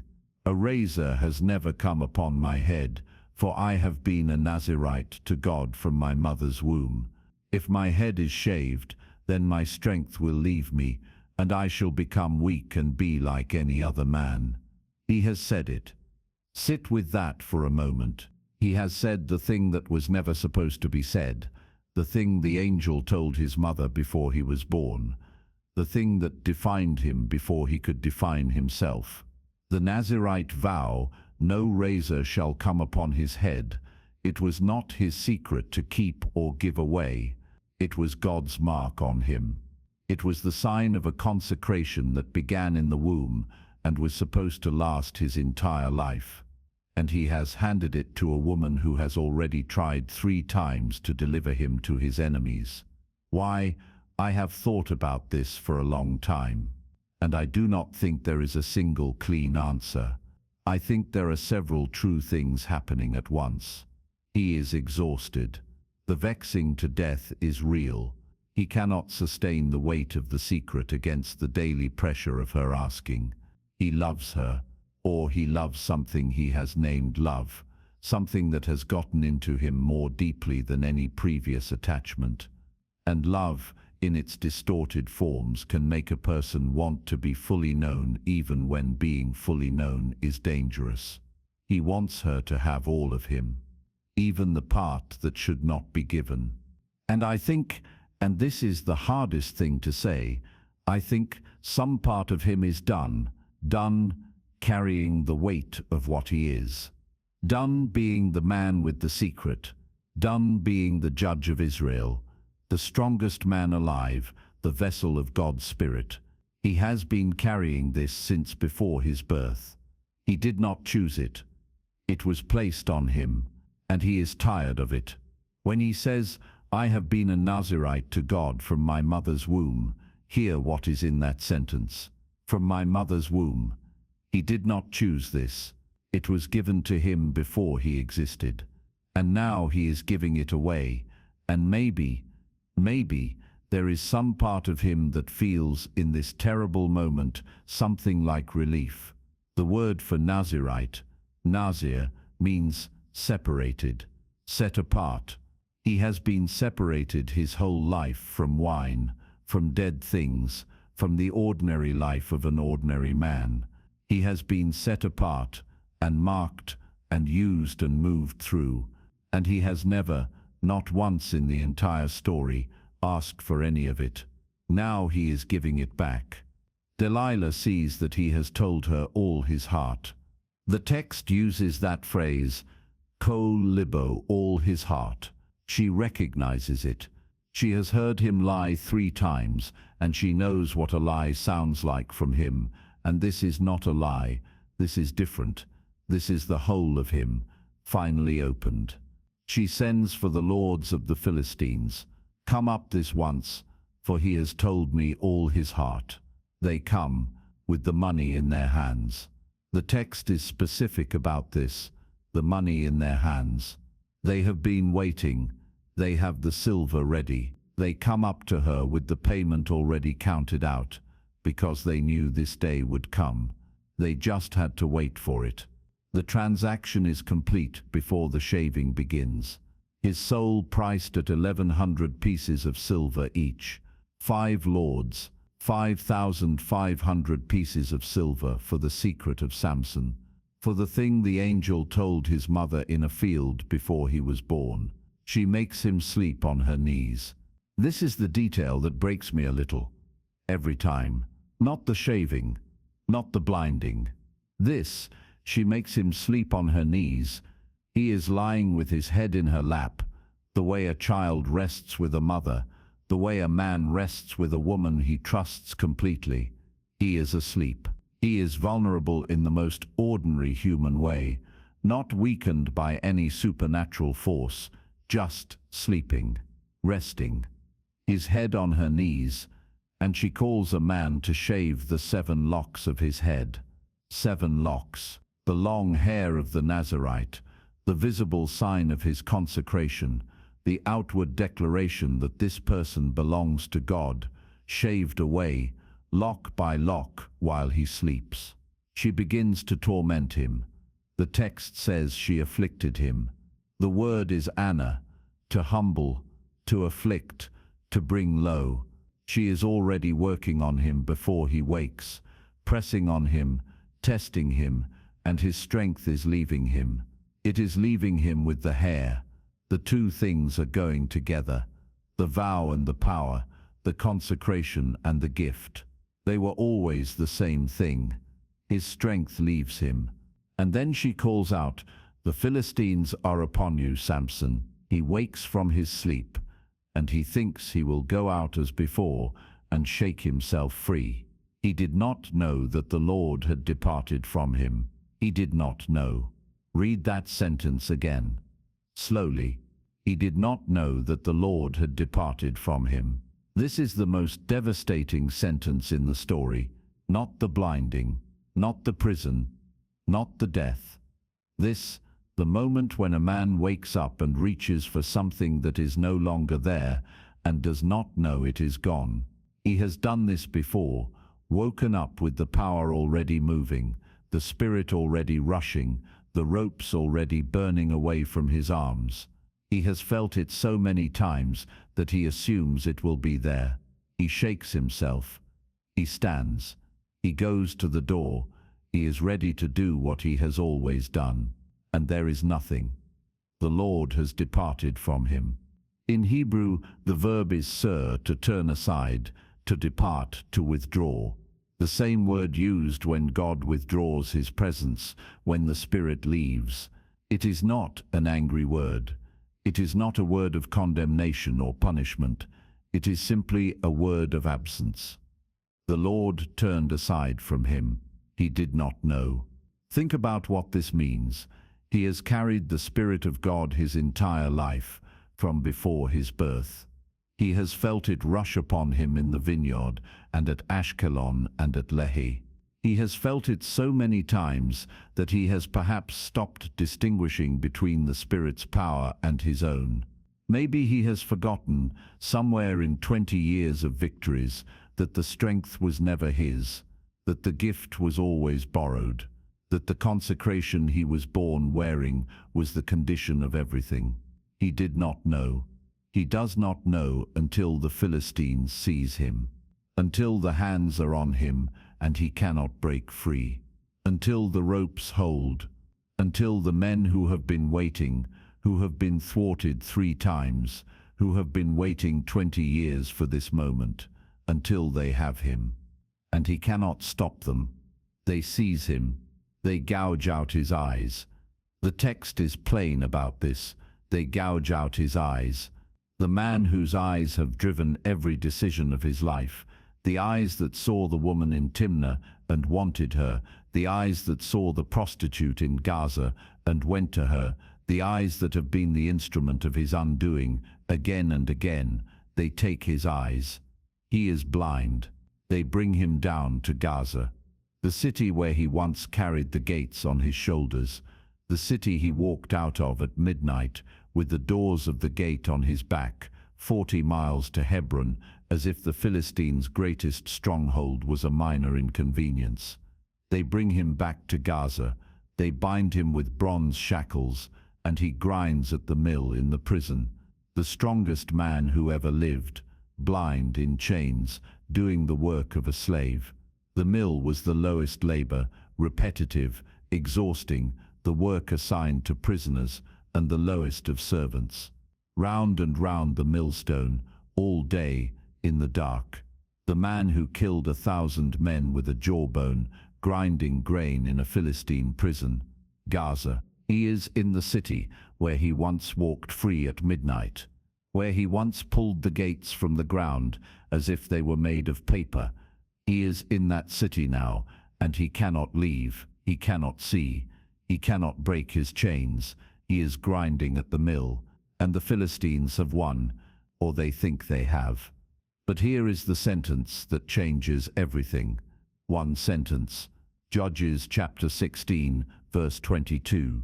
The narrator slips it in almost quietly, almost as an aside, between the prison and the feast that is coming. But the hair of his head began to grow again after it had been shaved.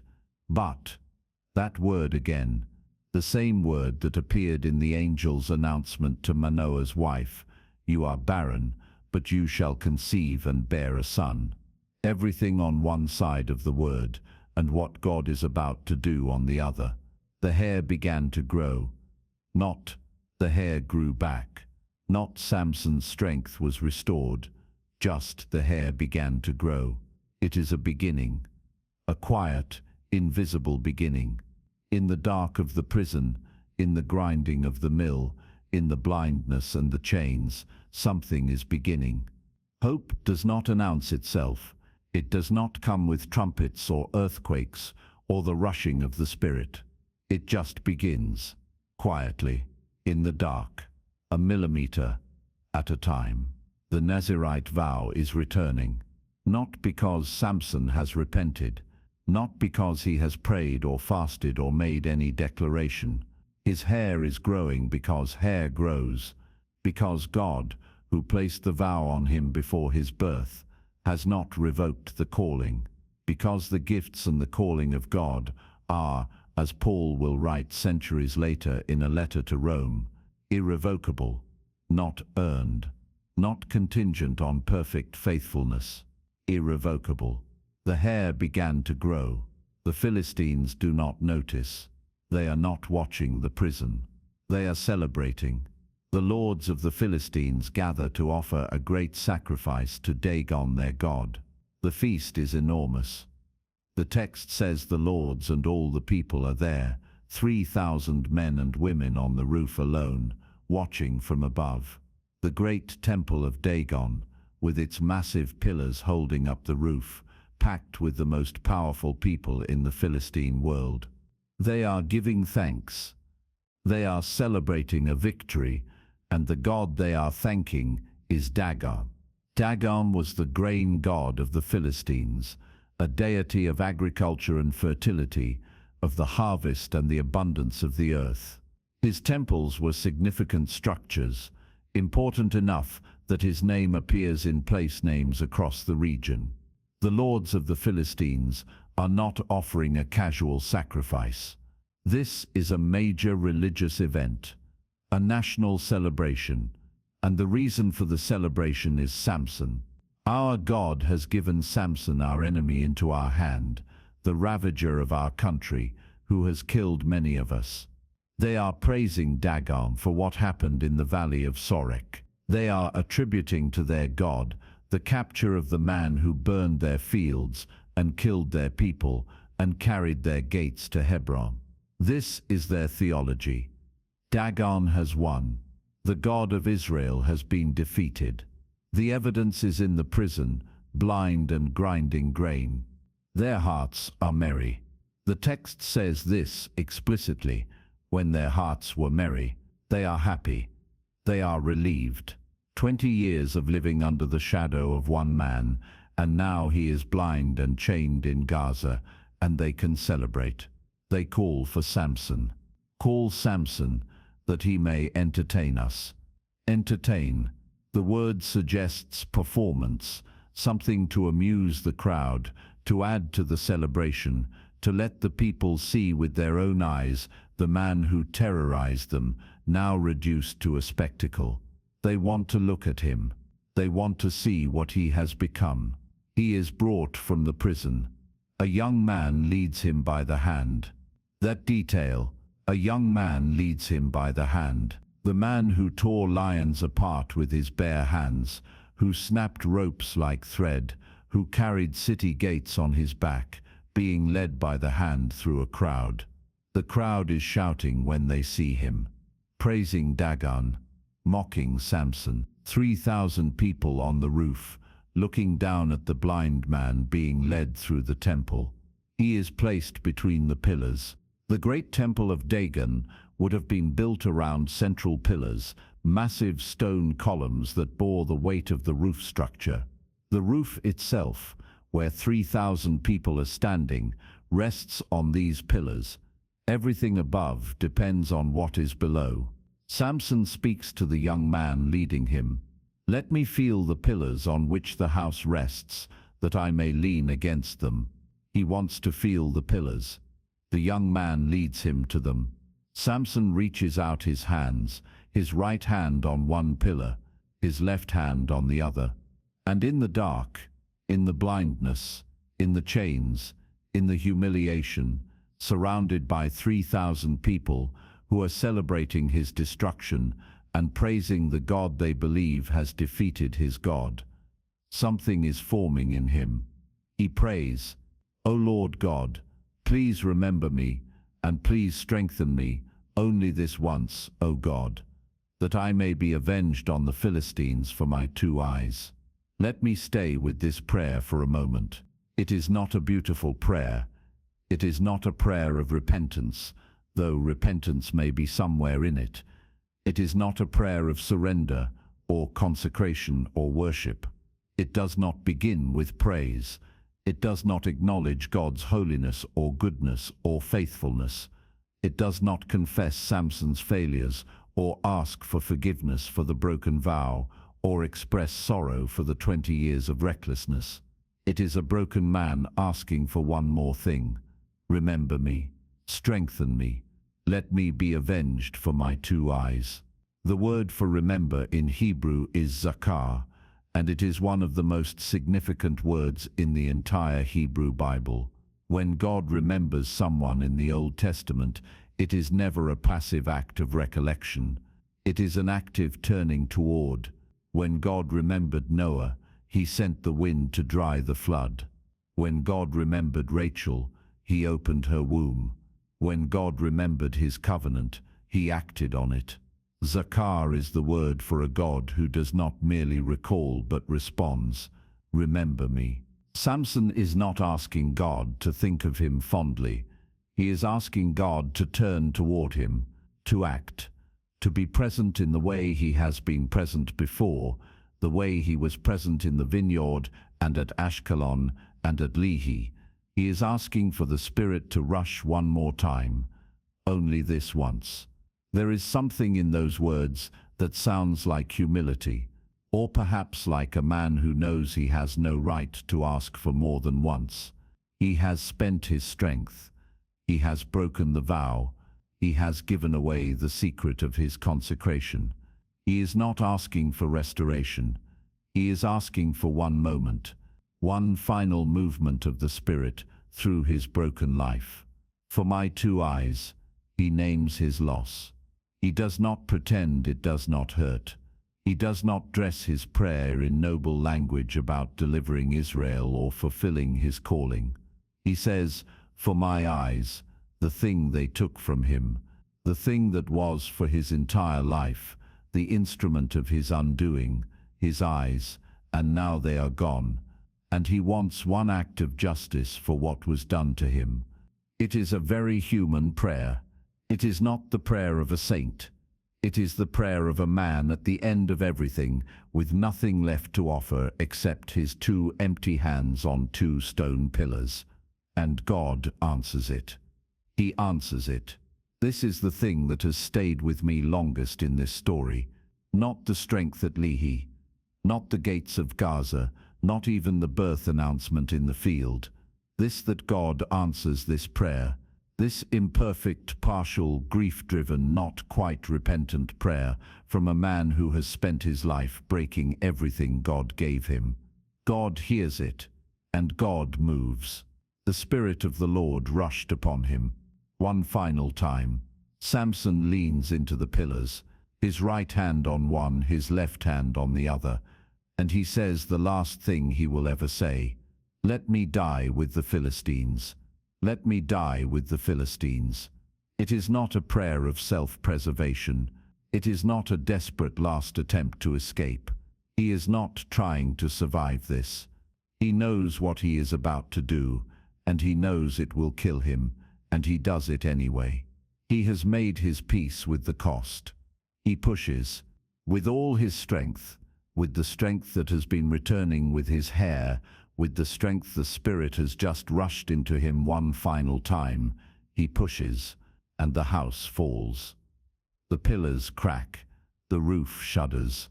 3,000 people on the roof feel the structure beneath them give way, and then there is no structure, and the stone and timber and everything above comes down on the lords and all the people who are in it. The sound of it, the deep, grinding crack of stone giving way, the roar of the collapse, the dust rising in a cloud over Gaza that can probably be seen from the hills above Zorah, from the place where his father's house stood, from the field where the angel appeared to his mother. It falls, and the text says, with quiet precision, "So the dead whom he killed at his death were more than those he had killed during his life. More at his death than in his life." All the jawbone victories, all the 30 men at Ashkelon, all the slaughter at Lehi, all of it and more, in one moment. In the moment when he had nothing left, in the moment when the vow was broken and the eyes were gone and the gift had been given away, in the moment when he prayed an imperfect prayer and God answered it anyway. Do not read this as triumph. It is not a victory parade. It is not the ending of a hero's journey where the hero stands tall on the rubble of his enemies. Samson is in the rubble. He is dead in the rubble. He died with the Philistines. What the text is telling us is something more profound than triumph. It is telling us that God's purposes were not defeated by Samson's failures, that the calling placed on him before his birth, "He shall begin to deliver Israel from the Philistines," was not nullified by the broken vow, or the blinded eyes, or the grinding mill. That even in the wreckage of a life, God can accomplish what he set out to accomplish. The beginning that the angel promised. It is complete. Not clean, not beautiful, not the way anyone would have designed it, but complete. His brothers and all his family come down. They take him up from the rubble. They carry him home, and they bury him between Zorah and Eshtaol in the tomb of Manoah his father. Zorah and Eshtaol, the hills above the Sorek Valley, the place where the Spirit of the Lord first stirred him, in the camp of Dan when he was a young man and the power was just beginning to move. The place where his father's house stood. The place where the angel appeared to a barren woman in a field and said, "But you shall conceive and bear a son." He is buried there. Between the hills, in his father's tomb. He judged Israel 20 years. The same sentence that appeared at the end of chapter 15 appears again here at the close of chapter 16.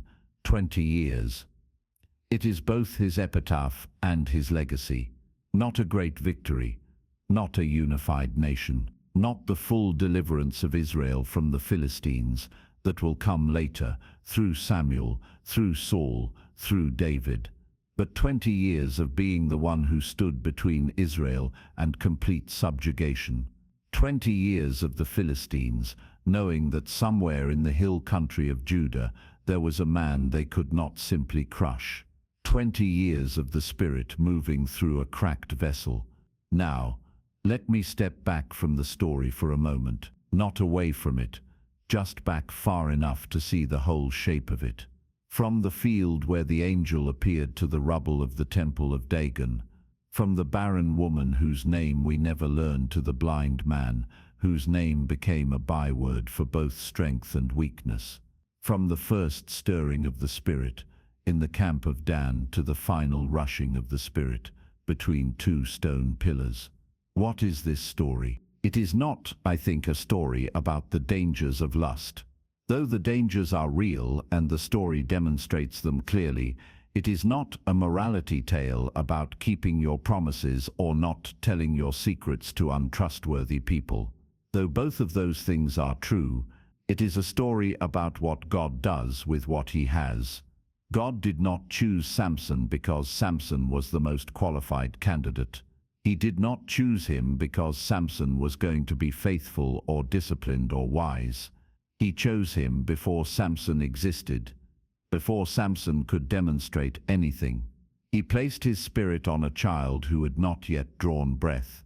He worked through a young man's reckless desires to manufacture conflict with his people's oppressors. He rushed his spirit into a man who had just come from a prostitute's house in Gaza. He split open a rock to give water to a man who had just killed 1,000 people in a fit of rage. And when that man gave away the secret of his consecration, when the vow was broken and the hair was shaved and the eyes were taken, God let the hair grow back. In the dark, in the prison, without announcement, without ceremony, without Samson doing anything to earn it. The hair grew back. And when a broken, blind man reached out his hands and prayed the most imperfect prayer in the book of Judges, "Remember me, strengthen me, just this once, for my 2 eyes," God answered it. The Spirit of the Lord rushed upon him one final time. There is a word in Hebrew that I want to give you before we close. The word is chesed. It appears throughout the Old Testament, and it is one of the hardest words in the Bible to translate into English. It is usually rendered as loving kindness, or steadfast love, or mercy. But none of those quite capture it. Chesed is the word for a love that does not quit. A love that persists past the point where any reasonable person would have given up. A love that is not based on the worthiness of the beloved, but on the faithfulness of the one who loves. It is the love God shows to Israel throughout the entire book of Judges, a people who keep turning away, who keep falling into the same patterns, who keep forgetting what he has done for them. And God keeps coming back. Not because they deserve it, because he said he would. Because the covenant is his, not theirs, and he does not break what he has made. Chesed runs through the story of Samson like a river through limestone. You cannot always see it. Sometimes it is underground, but it is there, in the angel who appeared to a barren woman, in the spirit that stirred a young man in the hills, in the water from the hollow place at Lehi, in the hair that grew back in the dark, in the prayer that God answered when no one would have blamed him for not answering it. Chesed, steadfast love, the love that does not quit.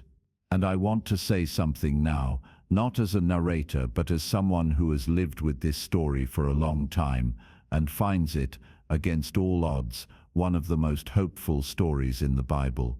Samson was not a good man. He was not a faithful man. He was not a man who honored the gift he had been given or lived up to the calling placed on him before his birth. He broke his vow. He gave away his secret. He spent 20 years of divine appointment, largely in service of his own desires.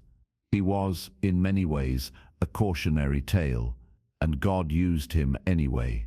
Not despite his failures, exactly. Through them, the conflict with the Philistines that God was seeking, it was manufactured through Samson's reckless desire for a Philistine woman. The deliverance at Lehi, it came after a blood feud driven by personal revenge. The final collapse of the temple of Dagon, it came from a man who had broken every condition of his consecration and was grinding grain in a prison. God's purposes are not fragile. They are not derailed by human weakness or human failure or human sin. They bend around it, work through it, use it in ways that no one planned and no one could have predicted. This is not a license for recklessness. Please hear me on this. The story of Samson is not an argument that it does not matter how you live, because God will use you anyway. Samson's failures cost him enormously. They cost him his wife, his freedom, his eyes, his life. The grace of God does not eliminate the consequences of broken things, but it does mean that the grace of God is larger than the breaking. It means that the calling placed on you, whatever it is, however it was given, however imperfectly you have carried it, is not revoked by your failures. It means that a God who can split open a rock to give water to a thirsty man can split open the hardest, most closed-off place in your life and let something through. It means that hair grows back in the dark. If you are in a place tonight where you feel like Samson at the mill, blind to something, bound by something, grinding away at something that feels like it is going nowhere, hear what happened in that prison. The hair began to grow. Not because Samson deserved it, not because he had earned a second chance, not because he had repented perfectly or prayed beautifully or demonstrated that he was finally ready to be the man God called him to be. The hair grew because God had not finished with him, because the calling was irrevocable, because Chesed does not quit. And if you are in a place tonight where you feel like you have given away something you should have kept, some secret of your consecration, some part of yourself that was meant to be protected, hear what happened when Samson prayed from between two pillars. God answered. Not a beautiful prayer, not a perfect prayer. A broken man's prayer, driven partly by grief and partly by vengeance, and partly by the simple, desperate need to not be forgotten. And God answered it. Remember me, strengthen me, just this once. God heard it. He hears yours. The Spirit of the Lord rushed upon him. This phrase has followed Samson through his entire life. In the vineyard when the lion came, at Ashkelon when the debt was owed, at Lehi when the ropes fell away, and at the end between the pillars, when there was nothing left but 2 hands and 1 prayer. The Spirit of the Lord rushed upon him. It is not a phrase about Samson's worthiness. It was never about his worthiness. It is a phrase about God's faithfulness to what he started, about a spirit that moves where it will, through whom it will, for reasons that are not always visible to the people watching, and not always comprehensible to the person through whom it moves. The Spirit of the Lord rushed upon him. This is the most extraordinary thing about this story. Not the lion, not the jawbone, not the gates of Gaza. This, that the Spirit of God moved through a man like Samson at all. That God looked at this reckless, undisciplined, desire-driven, secret-keeping, vow-breaking man and said, I will move through him. I will use him. I will not abandon what I started in him. What does it mean that this story is in the canon? That the ancient people of God, gathering these stories over centuries and deciding which ones to keep, decided to keep this one. They could have left it out. They could have kept only the stories of the faithful, the obedient, the holy. They kept Samson. I think they kept him because they recognized something true in him, something that is true about all of us. If we are honest, we are people of enormous gifting and ordinary weakness. We are people who have been given something holy and handle it carelessly.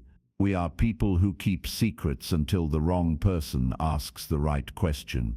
We are people who see what we want and call it right in our own eyes. And we are people whose hair grows back in the dark.